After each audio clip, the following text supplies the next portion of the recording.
इंद्र कुबेर जनो पार नो पावे, वेद चारे गुरु तना गुण गावे। गुरु गुरुनी प्रतिमा पाळशे, करे सतगुरुनी सेव, आखर लगन रहे एकता, तोय मनुष्य नहीं पण देव। संतो ने महापुरुषे सदगुरु महाराजनो महिमा गायो छे। पण आया तो આપણે બધા ઘરનો ડાયરો છે બધા, પણ જયનો અવાજ બહુ થોડો ઓછો।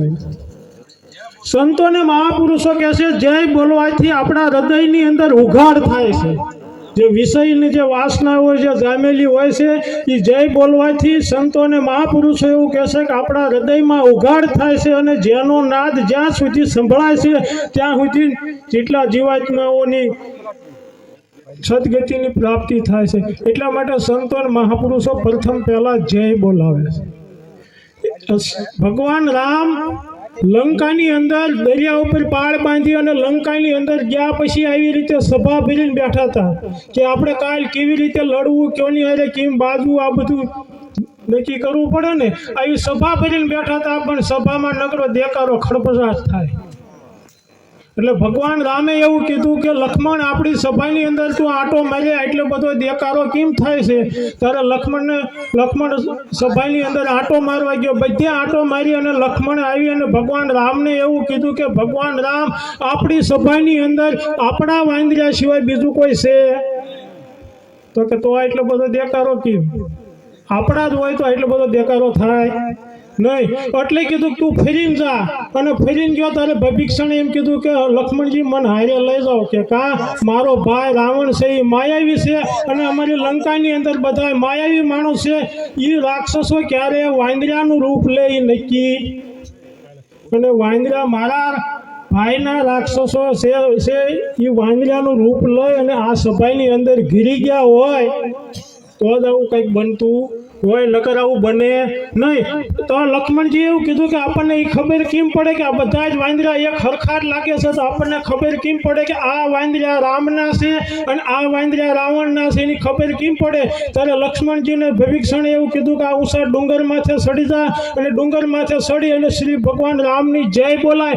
જે ભગવાન રામના વાંદરા હશે એ બધા ઊંચા હાથ કરીને જય બોલશે, જે રાવણના હશે એ ઊંચા હાથ નહીં કરે અને જય નહીં બોલે। તો અત્યારે હું જય બોલાવું છું, કોણ કેવા છે બધા આપણે અડચે પડખે નક્કી કરી લો। બોલો રામચંદ્ર ભગવાનની,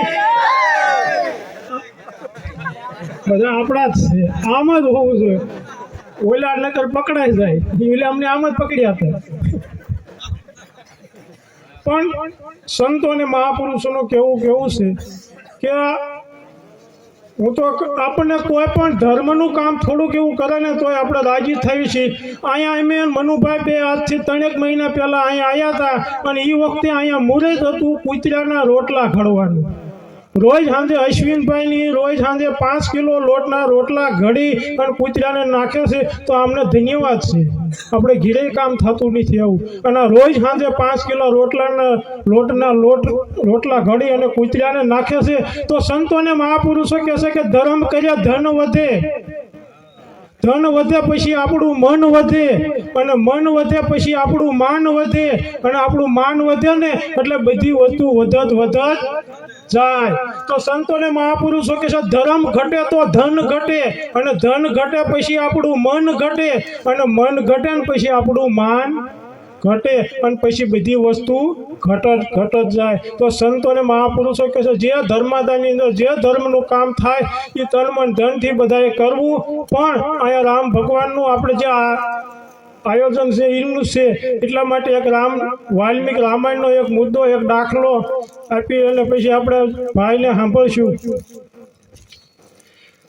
તમે બધા મંદિરમાં ગયા હશો, બધા રામ ભગવાનના ફોટા જોયા હશે। રામની જમણી બાજુ લક્ષ્મણ છે, ન જોયું હોય તો કાલ જોઈ લેવું પડે। લક્ષ્મણ રામની જમણી બાજુ લક્ષ્મણ છે, ડાબી બાજુ સીતા હશે, અને આગળ મારુતિ છે।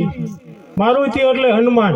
તો લક્ષ્મણને જમણી બાજુ શું કરવા, સીતાજીને ડાબી બાજુ શું કરવા, અને હનુમાનને આગળ શું કરવા?